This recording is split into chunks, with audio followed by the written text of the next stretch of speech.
All right, very good morning.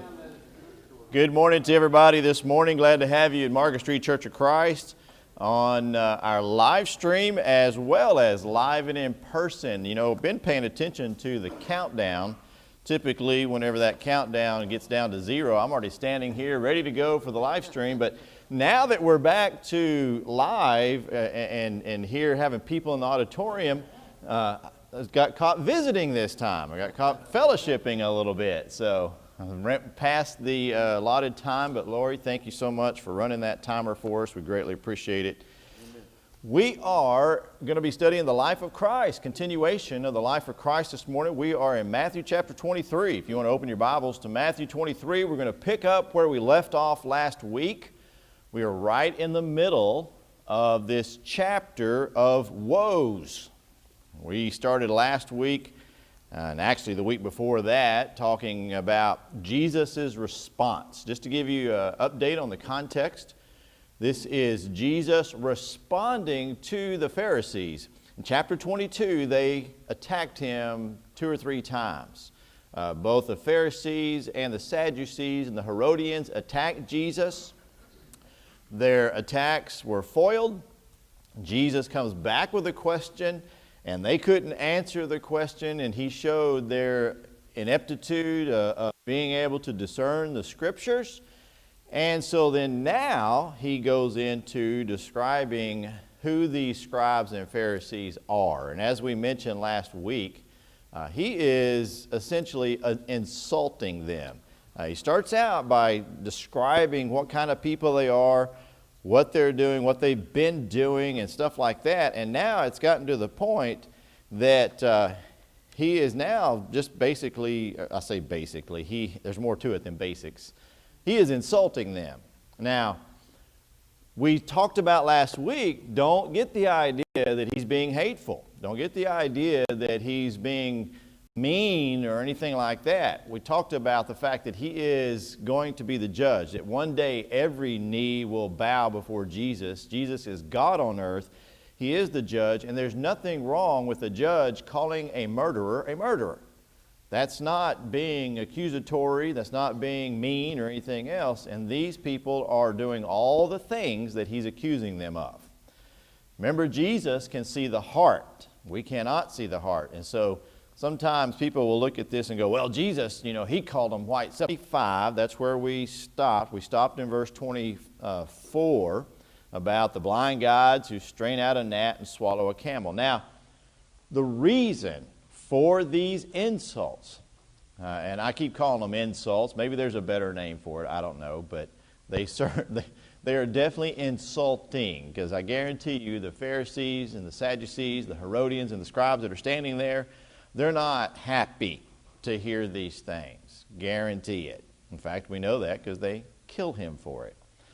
But the reason he's saying all this is because they are assuming authority in things they have no right to assume authority in. He's already addressed that, saying that you assume the right of who gets to go into the kingdom or not. You don't have that right. So that's basically what this boils down to. Well, now he is, as we say in the South, calling a spade a spade. All right? There's nothing wrong with that if you're Jesus Christ and you can read someone's heart. So I hope now I've laid the groundwork from what we've been studying, and now we can look at this with objective eyes as we go and read verse 25 and 26. Woe to you, scribes and Pharisees, hypocrites, for you cleanse the outside of the cup and dish, but inside they are full of extortion and self-indulgence.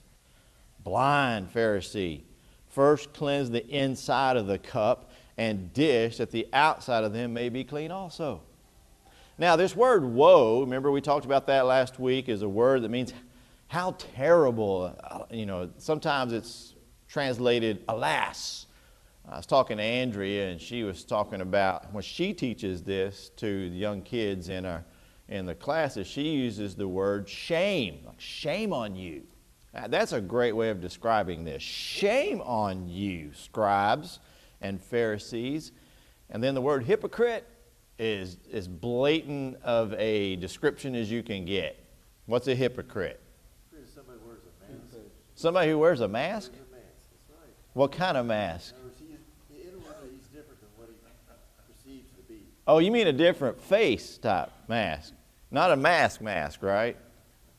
Okay, because you know that in today, you got to be careful what you say with things like that, Joey. Wearing a mask is like that's a big controversy. I know you don't see the controversy, but that's a big controversy right now. What you're talking about is two-faced. An actor. Yeah, an actor. There you go. That's the perfect description.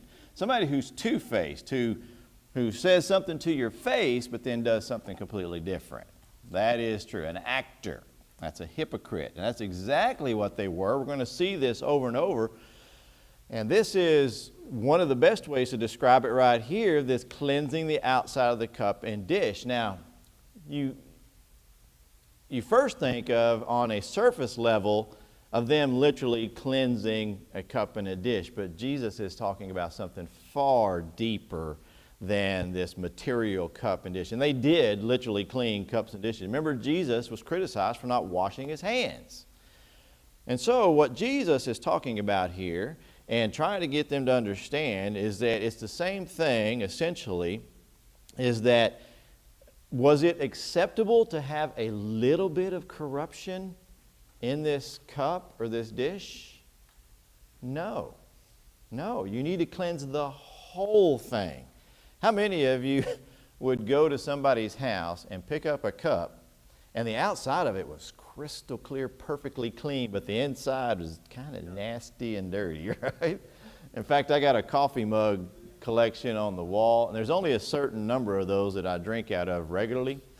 And we had some friends over the other night, and we were going to have some coffee, and I showed them it goes from the floor to the ceiling. It's all, I don't know how many I have, probably 50, 60 cups.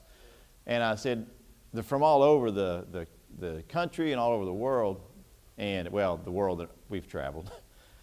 And I said, where would you like to go? And they said, oh, this looks great. And they pick it up, and it was filthy inside with all the dust. Let me clean that for you. All right, so this is the idea that he gives, but what's he talking about? Is he talking about an actual cup? He's talking about something far more important, right? I saw you point to your heart, didn't you? Yeah, he's talking about the inside of the person. You know, we have a phrase called, putting lipstick on a pig. Yeah, it's still a pig. Just because you put lipstick on it does not make it any more cleanly or pretty. I remember when I was in school, I remember one of the students was preaching about this, and he came to the chapel service, and he had actually a 3-button suit, so they're up real high like this. Really nice suit. And he came into the school that way, and we're all like, wow, you're dressed up fancy today. And so he goes up to speak, and he's speaking about this, and he said, Jesus is talking about something far deeper and more important. And he unbuttons his jacket and takes his jacket off. His tie had been cut. His shirt was all dirty and muddy, and I mean, I don't know how he did it, but it was nasty. And his sleeve was cut, and holes in it and everything else. You couldn't see that because of this nice facade that he put on. What a great description, right, of a hypocrite, as well as this that he's trying to point out. See, this is, quite frankly, not only their problem is a heart problem. Friends and brethren, this is a problem with our society today.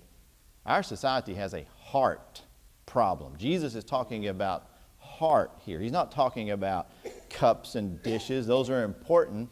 He's talking about the inside of a human being. And unless you cleanse the inside, then it doesn't matter how much lipstick you put on that. It's not going to change it. All right? When I say lipstick, I'm talking about anybody, male or female. So don't think I'm a sexist or anything. Whenever you have such a problem as these religious leaders that, think about today. How many religious leaders today have been busted for all kinds of things, for sexual misconduct, for embezzlement, for fraud, even preachers that get caught up and elders that get caught up in this. We know of people like that in and outside of the church. This is what Jesus is dealing with. And it all comes back to the fact that you need to cleanse the heart first. If you don't have a clean, pure inside, what did Jesus say is a requirement to be a citizen of the kingdom? Blessed are the pure of heart, right? So what does that require? What does it require to cleanse the inside? Because to me, this is the beauty of Christianity. This is one of the reasons why I am a Christian. Because I'll be honest with you, not the first time I've said this, but I lived a worldly life. I grew up in the church, but then when I got to be about 18 years old, I thought I knew everything. Actually, it was about 17 I knew everything. And then whenever I got to college, the first thing I dropped was not one of my classes. It was church. I didn't go to church. And then the more you're away from church, the easier it gets to be able to start thinking other things that you want to do. And I lived a worldly life. And I regret a lot of the things that I said, that I did, I thought. But that's the beauty of Christianity. If somebody like Paul, the apostle, who killed people and threw them in jail and did all the things that he did and called himself the chief of sinners, can be forgiven and become one of the most revered, I say revered because I do. I look at him as one of those who truly loved God and truly was doing everything he could to get to heaven. If Paul can do that and God can forgive a man like that, well, he can forgive my little things that I did. And I can change my life. And I can stand before the great crowd of Facebook of all my friends that know who I was back then and say, I am not that same person I was then. Isn't that the beauty of Christianity? Isn't that marvelous? So, with that in mind, how does one cleanse themselves? When he says that you need to cleanse the inside, how do you do that? I mean, literally think about that. What would be some things you would say? How would you cleanse your inside first? Repent. That's the first thing, repent. What is repentance? Turning from evil ways that you once did Uh-huh. to a new life. Turning from evil ways that you once did to a new life. That's exactly right. What's some other ways that you could cleanse your inside first? The Bible says that man thinks in his heart, so is he. So he ought to start eating this spiritual food instead of the junk he's doing. Ooh, that is wonderful. So the Bible says, as a man thinketh in his heart, so he is. And so you need to start, I'm repeating what he said for those who couldn't hear him, you need to start eating this, putting this inside you. That's a great point because that's what the psalmist said in Psalm 119, verse 11. Put your word, I'm paraphrasing, I put your word in my heart so that I might not sin against you.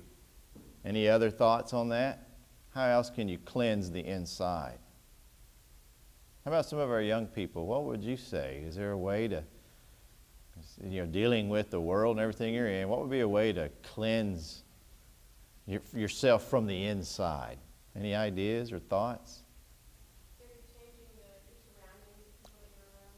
Yes, change it. Isn't that interesting? Change influence you. That has a huge impact. I'll tell you, whenever I came out of the world, out of the darkness, back into the light, I was a traveling musician.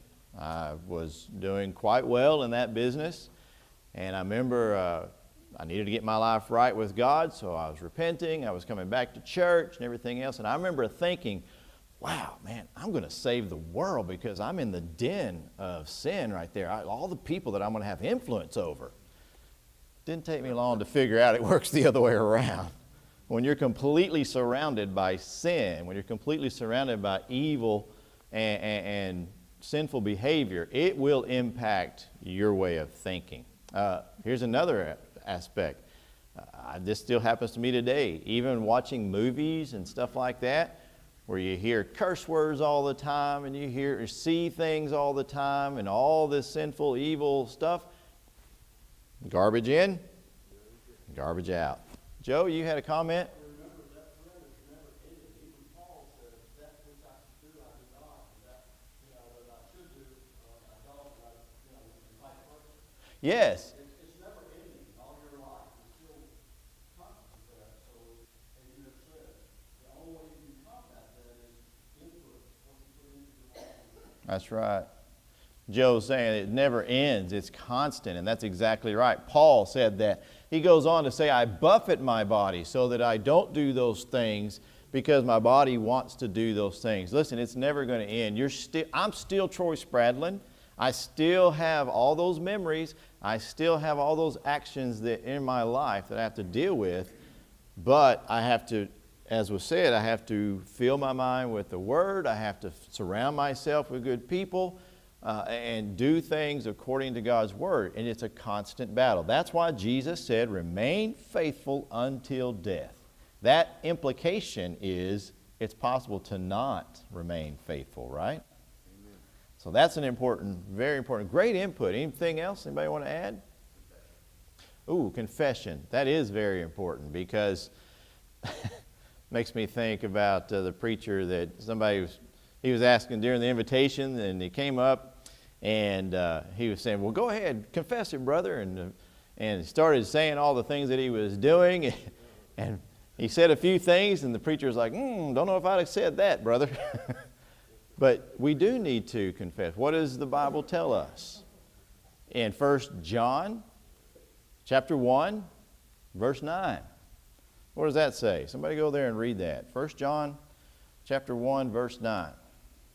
So this is for Christians.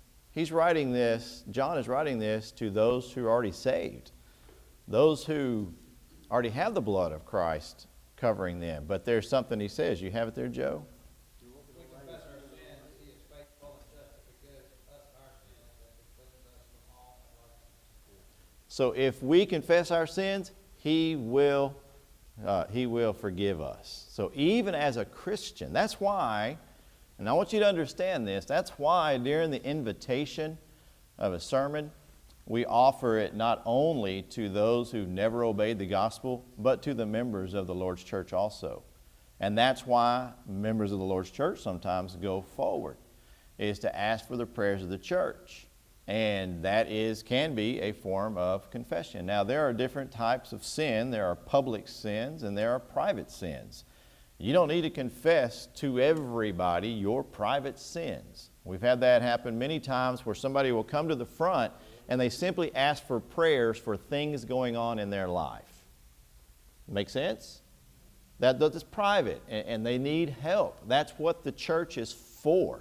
I wish, and I don't know what to do as a preacher to encourage this more, but I wish we could have more of our brethren coming forward asking for the prayers of the church. You know why?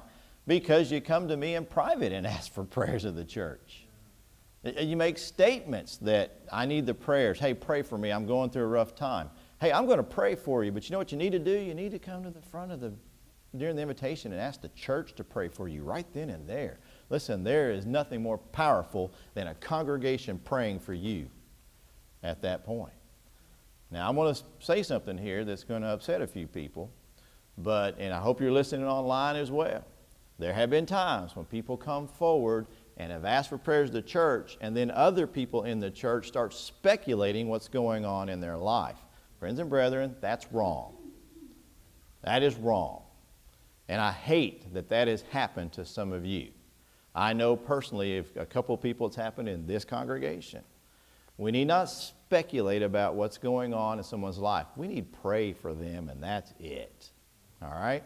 I don't mean to be so mean to step on your toes, but sometimes your toes need stepping on. And if something like that, we need to not hinder people from asking prayers of the church. That's hindering. We need to encourage people to come. I would love for every Sunday there be multiple people up there asking for prayers, because there's nothing wrong with that. That's what, if there was ever a time that we live in that we need prayers, now's the time. Sorry, I got to preaching there. Let me get back to the verses.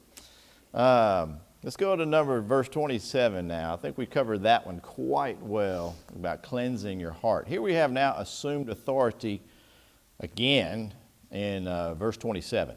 Woe to you, scribes and Pharisees, hypocrites, for you are like whitewashed tombs, which indeed appear beautiful outwardly, but inside are full of dead men's bones and uncleanness. Even so, you also outwardly appear righteous to men, but inside you are full of hypocrisy and lawlessness. Lawlessness. See, this is, again, he's calling a spade a spade.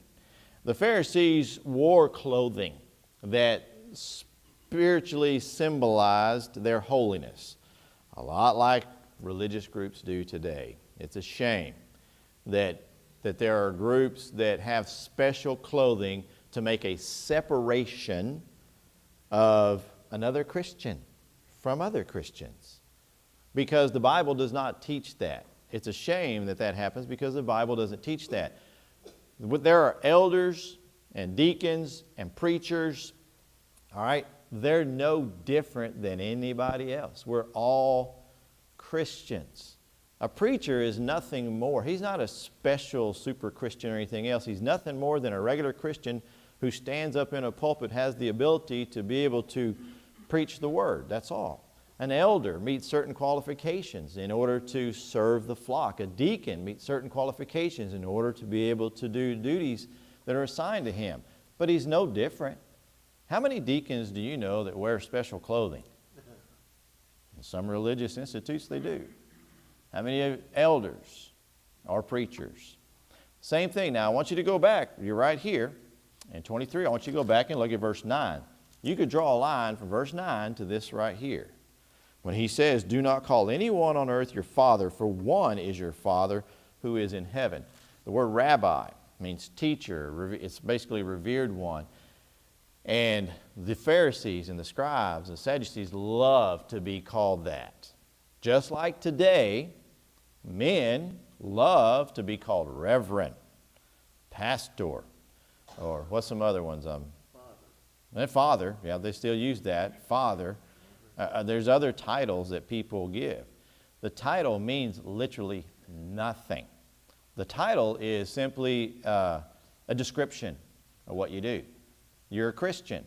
You're no different than anybody else. And so, when he says, you are like whitewashed tombs, which on the outside appear beautiful, but inside they're full of dead men's bones and uncleanness. He's showing a picture, again, a physical picture, but what he's actually talking about is the person. I don't know about you, but whenever I read this, and I know Andrea's thinking the same thing right now, I have a clear picture of what that looks like. Because down in Paraguay, there was this place called the necropolis. Necro meaning death, opolis meaning city, city of the dead. And in Paraguay, they don't put people on the ground. They put them in a box, in a tomb. Concrete, right. And these boxes are pretty big. Some of them, the average box, I call them a box, this tomb. This box holds about 6 to 8 coffins. That's the average size. So you can walk into this thing, open the doors, and there are shelves, all right, where there's caskets are, and right in front's a little place where you can light candles and leave things and stuff like that. That's your typical family. Now there's bigger ones than that, all right. So there in the necropolis, Andrew and I have taken many people there when they come down to Paraguay, and there's always those that are not taken care of. The ones that, Is that like in New Orleans? Yeah, it's like New Orleans. The big thing and you open the door and you walk in? Yeah, it's like New Orleans. New Orleans is very similar to that.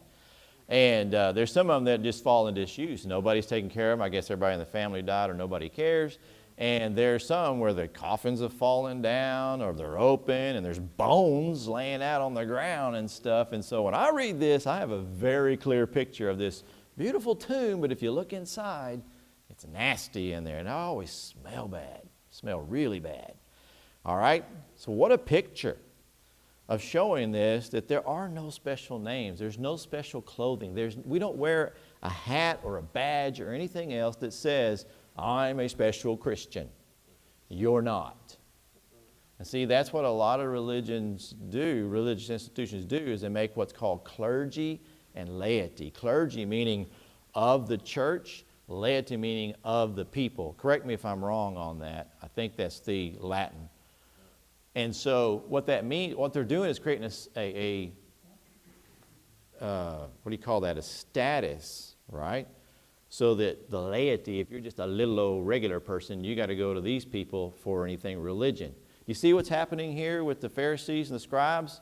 They've put themselves in this position that if you want to be holy, if you want God's grace, if you want mercy, if you want anything from God, you come to me. It's not how Christianity works. All right, now, granted, we are in Judaism at this time. Don't forget about the historical context of what Jesus is talking about. Christianity has not been instituted as of yet. Are you with me? We forget that sometimes as we look back on this. When Jesus said this, there were priests, the high priest. There were Levites who were priests. So there was a separation, but that didn't mean they were more special than anybody else. They were still all Israelites. They were still all Jews. All right? Just they had a job to do, just like a preacher, an elder, and a deacon has a job. Did I explain that okay? All right. Even so, to outwardly appear righteous to men, but inwardly you're full of hypocrisy and lawlessness. All right, let's continue in verse 29.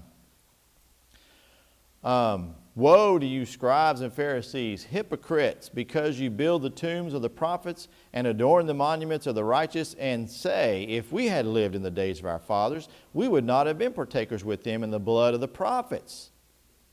Therefore, you are witnesses against yourselves, that you are sons of those who murdered the prophets. Fill up, then, the measure of your father's guilt. Serpents, brood of vipers, how can you escape the condemnation of hell?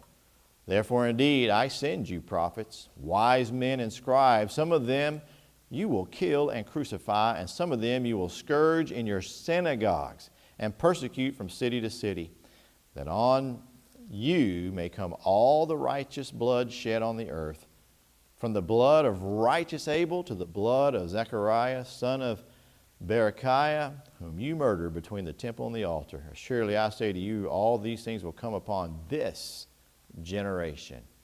Wow. All right. Now here's something really interesting. They're saying, he's calling them hypocrites. All right. And here's one thing they're saying. They're saying, if we'd have lived, so they take the prophets, Jeremiah, Isaiah, all the prophets who were killed, and they build up their tombs and make them all these shrines and everything and say, well, if we'd have lived back then, there's no way we would have done that. They were so arrogant and so boastful in their prideful religion that they were condemning their forefathers. No way we would do that. They were, yes, they're our forefathers, but they didn't know what they were doing. We know better. Do they? Who have they missed so far? Starts with a J, middle name and, huh? Or the middle name the. John the Baptizer, right? They missed him. They didn't recognize him. And Jesus standing right in front of them. And what did Jesus do? What have they seen with their own eyes? Things that have never been done in the history of mankind. He has walked, well, they didn't see him walk on water, but he has raised people from the dead. They just saw that with Lazarus just recently. He has cured the blind, the deaf, the mute. He has taken out demons. He's calmed storms. He's done so many things, miracles, wonders, and signs, as Peter says in Acts chapter 2, verse 22, attested to you, these things you saw. There's no doubt about it. And yet, they don't recognize him as prophet. And so how could they arrogantly sit there and say, we wouldn't do that, when they're doing it? And that's why he goes on to say, fill up the measure of your father's guilt. Keep talking, because you're doing exactly what your fathers did. Not only that, but I'm going to prove it. This is prophecy right here. He says, I'm going to send you prophets. I'm going to send you scribes and wise men. Who's the first person they killed? Stephen. Boy, there's prophecy come true right there. He says that you're going to persecute them. Who did that? I just mentioned his name a minute ago. Saul. Right? Saul, who later becomes Paul. He did that. They go on to, later on in the book of Acts, they killed James. And so over and over and over we see where they persecute and they beat and they go after the Christians. They go after exactly what Jesus says is going to happen. So they are basically condemning themselves. They have an opportunity to see something and do something that there's never been in the history of the world, and yet they're fulfilling prophecy. Now, what this teaches us is that what is said in Luke 12, verse 48, when Jesus says, "To him much is given, much is required." All right? I believe this is true for the United States of America. Because these people were given, think about all of the blessings and benefit they have. They are standing in the presence of God on earth. They see the miracles. They see all the things. They have Pax Romana, so they can go anywhere they want to. They have the access and ability to worship God. There's the temple, there's the law. They have the entire Old Testament, which we'll talk about in just a second. They have all these blessings, and yet they're neglecting the primary thing, and that being Jesus Christ, recognizing Jesus as Lord. That's why I say we got this same problem in America today. Because we have more Bibles, more churches, more preachers, more opportunity than any other country in this world right now. And it's sad, being a former missionary myself, those other countries are growing at a greater rate than we are as far as converts and things like that. They don't have half the amount of Bible. You know how hard it is to get a Bible just in Paraguay, in South America. It's hard to get Bibles down there. They're not as easy. You can now walk to the store and get a Bible, but it's not as easy as around here. There's other places that they're not even legal. And so we have a lot of blessings here. Much has been given, and therefore we have a greater responsibility. Do you see that in the Pharisees here? Am I making a valid point? A parallel valid point? All right. And you're welcome to comment on the live stream, what your thoughts on that as well. I'd be glad to talk with you about it. So Jesus is explaining, no, you're no different than your fathers. You're exactly the same. But there's another little thing that happens. I'm going to put a peg down for just a second and talk about another aspect of this passage that's outstanding. Whenever he says that from the blood of righteous Abel to the blood of Zechariah, son of Berechiah. What Jesus did right there is just put his own stamp of approval. God on earth put his own stamp of approval over the entire Old Testament. Because starting with Abel, that's in the book of Genesis. Amen. And going all the way up to Zechariah. Now you need to understand the Hebrew Bible ended with Zechariah there. All right, and so he's saying basically the entire Old Testament. Yes, JC? You had a question or comment? Yes, think about not being able to get a Bible very easy anywhere in South America. Uh-huh. What are the controlling forces that is keeping the Bible down? Is it Catholicism or what is it atheism or what is the controlling Bible down there? The controlling force that's keeping Bibles from other countries getting it? Satan. I mean, be flat out blunt, Satan. However, that doesn't mean necessarily politics. Sometimes it's politics, like China. It's illegal. Iraq, and I may have that backwards, Iran. It's illegal to have a Bible. Things like that. Other places like Paraguay, for example, it's just the availability of just getting them. Or you may have the availability, but it is a specific type of Bible, like something that's only found in the Catholic Church or something like that, which you can use to study, but they include a lot of other books, which is what I was coming back to on this. Is there a controlling Islamic force down there? In Paraguay? Islam is in Paraguay, but they're not keeping the Bible out of Paraguay. It's just an availability thing. People in Panama who live in the jungle, the Darien jungle, have a difficulty getting Bibles because there's not a store down the road you can go to buy a Bible. People have to bring them in. So it's just an availability thing. All right.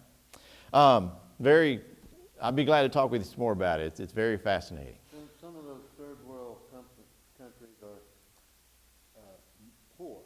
Yes. And they can't afford to buy a $2 Bible. Yes, and not only that, but I mean, just recently in the last 5 years, the Embera tribe down in Panama finally, for the first time ever in history, got a Bible in their own language. And so there's that issue also. There is the, trying to remember the name of that society. It's Wycliffe. I believe it's called the Wycliffe Society. That's their main job, is trying to translate the Bible in every language of the entire world. All right, so he puts his stamp, this is a history lesson, he puts his stamp on the Bible, the Old Testament, and it is the same Old Testament that you have in your hand today. How do we know that? Dead Sea Scrolls. We have all the books, we have all the collections, and we can see what books were in there dating before Jesus' time. And then here Jesus quotes from all these books in the Old Testament, again, putting his stamp on it, which means we need to accept them. And what's not included in there are the books that are called the Apocrypha, which were written in that 400 years of silence. Also, a lot of these lost books, it always cracks me up when I hear that, the lost books of the Bible. I have a book in my library called The Lost Books of the Bible. There it is. It's not lost. Anyway, those books don't belong in there. That's not being endorsed by Jesus here. So just a little history lesson there. And then we get into one of the most famous verses of this entire chapter. O Jerusalem, Jerusalem, the one who kills the prophets and stones those who are sent to her. How often I wanted to gather your children together as a hen gathers her chicks under her wings, but you were not willing. See, your house has left you desolate. For I say to you, you shall see me no more, till you say, blessed is he who comes in the name of the Lord. Now, he just got through saying in verse 36 that all these things will come upon this generation. I want you to understand something, because there's a lot of people in the world who misconstrue this verse. A generation is a lifespan, all right? A lifespan, a group of people about the same age. So all these scribes and Pharisees and Sadducees who were standing there are all part of this generation. They were all born within a certain range of time. He says within this generation, so there is a cutoff time. It is not what some people like to do is say, oh, generation means an age, like the age of this, which can be centuries. No, this is this generation, because what happens? What happens in, that this is about 33 A.D. or so, what happens in about another 40 years? The destruction of Jerusalem. So he's referring to that. In fact, he's going to go into that in the next chapter. He's referring to that, as well as these men are going to die, and the next time they see him, because when he's crucified, he doesn't come back to the scribes and the Pharisees, remember? He comes back to his disciples. They're not going to see him again until when? Either they accept Christianity or on the day of judgment, right? That's the next time they're going to see Jesus. And if they're still alive whenever the destruction of Jerusalem comes, they're going to realize he was telling the truth then too. They're going to recognize Jesus there too. You see what's happening? It's not a physical, he's going to come back and manifest himself just to the scribes and the Pharisees. Some people misconstrue that and misunderstand it. And when he says, oh Jerusalem, he is expressing condemnation. Now his love for Jerusalem is real, but he is grieving. He is hurting because what was Jerusalem's problem? They were unwilling to come to God. They were unwilling to come to Jesus. They were unwilling to hear his words, and therefore he is grieving. Oh, Jerusalem, Jerusalem. You kill the prophets. You have a history of this, and all I want to do is gather you up. As wicked as you are, I want to gather you up and give you the gift of life eternity. See, that's why I equate this as well to, we could just as easily say, oh, America, you've been blessed, and now you're burning Bibles. What do we come to? You're closing churches and things like that. You're How, if you would just come to God. Am I off base here, y'all? Because if I am, I'm willing to be reprimanded at this moment. But seriously, what are we looking at? The same mindset. They won't come to Jesus. And so he is grieving. Behold, your house is being left to you desolate. And so what's going to happen is, with the destruction of Jerusalem, there will no longer be all this pomp and flair that they're so accustomed to. They walk into the marketplace, they got on their fancy clothes, they got their titles, they got all this stuff, they lord it over the people. All of that is coming to an end. There won't be any of that anymore. It's all going to be destroyed. And so, here we see, the next time, as I said, that they see him, they're going to see him on Judgment Day. Now, we got just a couple of minutes, but I want to really make a connection here, if you will. The next event in the life of Christ is in Mark chapter 12, verse 41. So here we are in Matthew chapter 23. Before we go into Matthew 24, I want you to go with me real quick to Mark chapter 12, verse 41, and I want you to see something with what we just studied, with everything we just talked about in the last couple of weeks of these woes. And look what we see here. This is all in the same time frame. Now, Jesus sat opposite the treasury and saw how the people put money into the treasury. Many who were rich put in much. All right, so if you back up just a couple of verses, you see that verse where he says, those who devour widows' houses for pretense making a long prayer. Remember, we studied that. So see, that shows you the context of what's going on. This is that same time frame when he's saying, woe to the scribes and Pharisees. Then he goes, after that's over, and he sits down over by the treasury. Now, the treasury is this area of the temple where there were these brass containers. All right, and each one of them were named of what you wanted the money to go to. It'd be like if we set up a box or something in here, and one of them said missions, one of them said benevolence, and one of them said whatever, and you could put your money, your contribution in one of those boxes. Say, I want my money to go to this.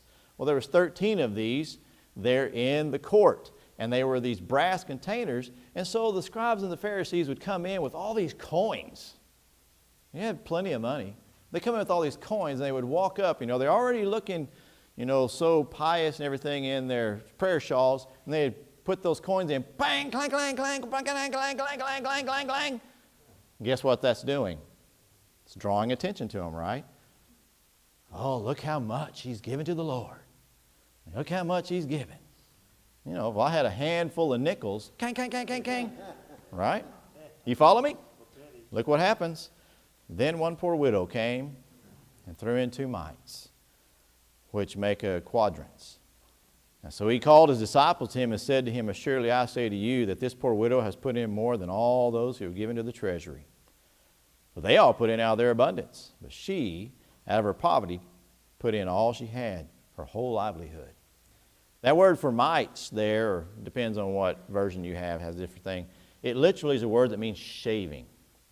It's like if you were to take a coin and shave off a little bit of that coin. That's how she had 2 of those. 2 of those, which would be barely enough to even buy a bread roll, a little piece of bread. That's all she had. That is all she had. Now, people in that day and age were typically paid daily, and so that meant she was going to have to fast that whole rest of the day. But she's a widow. She probably doesn't get paid daily, so she no telling how long she's going to have to go without. And when she walks up to that container and puts it in, you're not going to hear anything, right? If it's just a little shaving, just barely, not even a sound. And Jesus says she put in more than all those others. Why? Because he can see the heart, and God can see what's left over. It's one thing if you got a big old pile of gold coins right here, and you walk over and you grab a handful of them, and walk over, clang, clang, clang, clang, clang, clang, clang, clang, and that big pile sitting right there. Or you walk over and all you have are these 2 little shavings. That is it. And you drop it in, it makes no sound. Do you see the comparison now, how that fits in with the hypocrisy, the woe to you, scribes and Pharisees? Do you see how that now connects. What a great illustration of the hypocrisy of the scribes and the Pharisees and Sadducees. All because of this little widow winds up showing very clearly what it is they're about and what she's about. And who's going to wind up with the greater reward? The widow. Because she is relying on God. She knows God's going to provide for her. The scribes and Pharisees, they claim to be of God, but they don't rely on God. Any questions, comments to close this out? Thank you so much for your attention. We're going to take